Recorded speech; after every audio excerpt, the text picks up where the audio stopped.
नमो नमः सुप्रभातम गणतंत्र दिवसीय अनेकशः शुभाभिलाषा विज्ञापयामि শ্ৰীমৎ ভগৱত গীতামৃত আজি শ্ৰীমৎ ভগৱত গীতাৰ জ্ঞান বিজ্ঞান যোগ নামৰ সপ্তম অধ্যায়ৰ ২২ সংখ্যক শ্লোকফাকি হৈছে এনেধৰণৰ সা তয়া শ্ৰদ্ধয়া যুক্তঃ তস্যাৰাধনমিহতে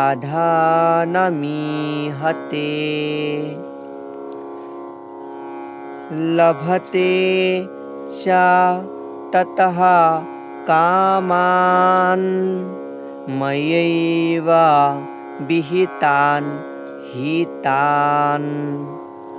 এই বিশিষ্ট শ্লোকফাকিৰ বক্তা হৈছে শ্ৰীমৎ ভগৱত শ্ৰীকৃষ্ণ।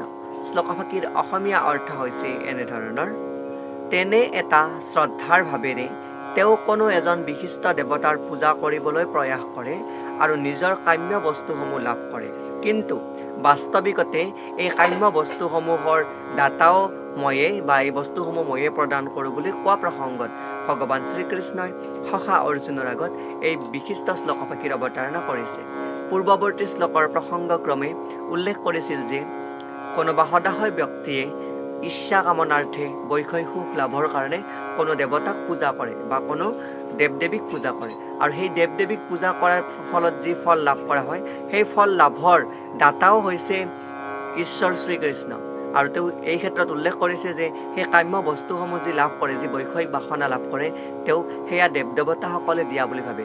সেয়া নহয়, সেই দেৱ দেৱতাসকলৰ নিয়ন্ত্ৰতা অধিষ্ঠাতাই হৈছে শ্ৰীকৃষ্ণ। গতিকে সেই বস্তুসমূহ কেৱল কৃষ্ণৰ পৰাই লাভ কৰে বুলি ইয়াতে উল্লেখ কৰিছে। গতিকে প্ৰত্যক্ষভাৱে অৰ্জুনক কৈছে তুমি মোত সমৰ্পিত হোৱা, মোৰ তাতে অৰ্পণ কৰা সমস্ত অধ্যয়ন কৰা, সমস্ত ধ্যান কৰা।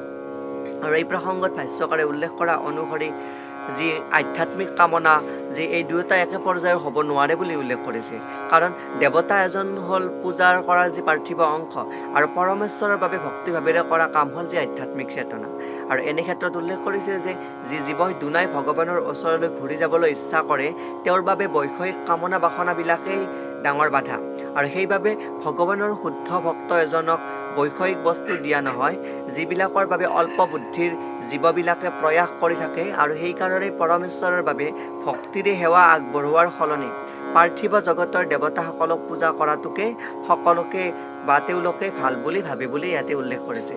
অৰ্থাৎ ভগৱান কৃষ্ণৰ আৰাধনা যি ভক্তিৰ মাৰ্গ আছে, সেই ভক্তিৰ মাৰ্গত ব্ৰতীত নহয়, কেৱল এই দেৱ দেৱীসকলৰ লগত যি সেৱা অৰ্চনা কৰি তেওঁলোকৰ পৰা পাৰ্থিৱ ফল লাভ কৰিয়েই নিজকে সমস্ত অৰ্পণ কৰি দিয়া বুলি ভাবে বুলি ইয়াতে উল্লেখ কৰিছে। কিন্তু সেয়া বৰঞ্চ নহয়, কাৰণ পৰমেশ্বৰৰ ভক্তিত যি সুফল আছে বা যি মুখ্য লাভ কৰিবলগা বিষয়বস্তু বা যিখিনি আমাৰ পৰম আৰাধ্যৰ পৰা লাভ কৰা যিখিনি অংশ, সেই দেৱ দেৱতাৰ অংশতকৈ ওপৰত বুলি কৈছে। কাৰণ সেই দেৱ দেৱতাৰ নিয়ন্ত্ৰতাই হৈছে ভগৱান শ্ৰীকৃষ্ণ।